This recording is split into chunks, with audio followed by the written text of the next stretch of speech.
آ رہا ہوں،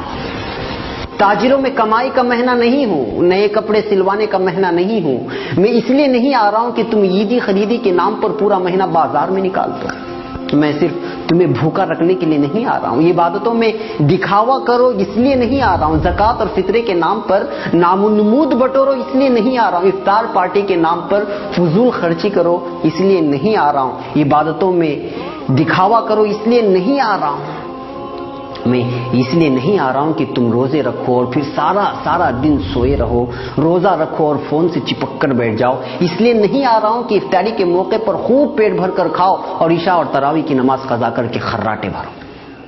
میں تو آتا ہوں اپنے رب کی رحمتوں، برکتوں اور مغفرتوں کی سوغات لے کر، مگر تم اس کو حاصل کرنے کے بجائے تجارت کے حساب و کتاب میں لگ جاتے ہو، روزہ رکھ کر یوں سمجھتے ہو کہ میں نے تیر مار لیا، ارے میں تو سال بھر کے تمہارے گناہوں کو دھونے کے لیے اللہ کی طرف سے مغفرت کا پروانہ بن کر آتا ہوں، مگر تم روزہ رکھ کر بھی گناہوں سے باز نہیں آتے۔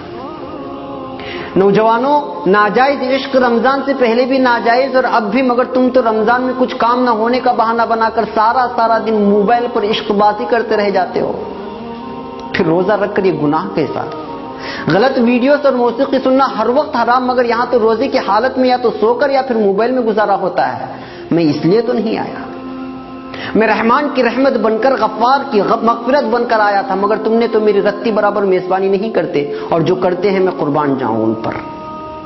میرا یہ ایک دن نہیں گزرتا ہے اور وہ افسوس کرتے رہ جاتے ہیں کہ ایک دن گزر گیا، اور پھر رات دن قرآن کی تلاوت سے، تسبیح اور نمازوں سے، دعاؤں اور التجاؤں سے اپنے رب کو منانے کی کوشش کرتے ہیں،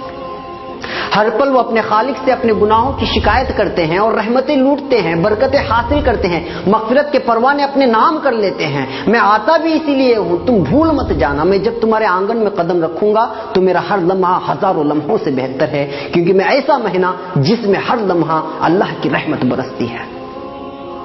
میں کبھی تم کو روزہ بن کر آواز دیتا ہوں، کبھی افطاری کی دعا بن کر، کبھی سحری سے تھوڑی دیر قبل اٹھ کے اپنے رب سے التجا کر کے اسے منانے کی درخواست کرتا ہوں، کبھی رحمت کے 10 دن دیتا ہوں تو کبھی مغفرت کے، اور کبھی جنت و جہنم کی خلاصی کے دعا کے لیے 10 دن تمہارے حوالے کرتا ہوں، مگر تم مانتے نہیں۔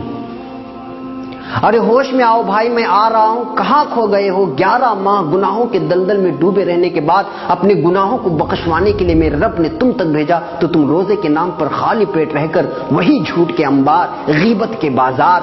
بات پر تکرار، عید خرید کے نام پر بیوی سے انبن، پڑوسی سے لا تعلقی، ارے ہوش میں آؤ، اگر میں چلا گیا تو موقع ہاتھ سے چلا جائے گا اور لوٹنے کے لیے 11 مہینے لگ جائیں گے، اور زندگی کا کوئی بھروسہ بھی نہیں کہ اگلے رمضان تک تمہاری سانس چلے کہ نہ چلے۔ پاگل نہ بن، تیاری کر، میری میزبانی کی اور میری مہمانی کی، دل سے کر، خلوص سے کر، دکھاوا میرے رب کو منظور نہیں، جو بھی کر تنہائی میں اٹھ کر اللہ سے التجا کرتے ہوئے کر، ابھی سے مانگنا شروع کر، کیونکہ نیک اعمال کا کرنا بھی اللہ کی توفیق سے ہوتا ہے۔ میری میزبانی کا مطلب یہ نہیں کہ گھر میں کھجور اور افطاری اور سحری کا راشن جمع کر لے،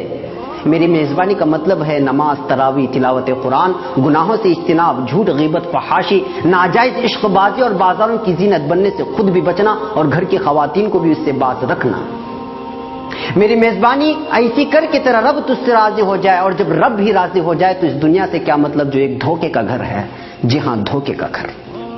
اور ہاں، میری راتوں کو یوں ہی غفلت میں سو کر برباد مت کرنا، اللہ سے اپنا دکھڑا سنانا، برما میں کیا ہوا، فلسطین میں کیا ہوا اور ہو رہا ہے، افغانستان، عراق و شام اور دیگر مسلم ممالک میں جو ظلم ہو رہا ہے، کیا کیا جا رہا ہے، اس کا دکھڑا سنانا اپنے رب سے، بیتے سالوں میں اپنوں اور غیروں نے ہم سے جو برتاؤ کیا اس کی شکایت کرنا اپنے رب سے، وہ سننے والا ہے، سب کے سننے والا ہے، وہ جو سب سے رحیم، سب سے کریم اور تم سے سب سے زیادہ محبت کرنے والا ہے۔ تمہارا دکھڑا سن لیا تو پھر بیڑا پار ہے، نہیں سنا تو پھر ثواب کہیں نہیں گیا۔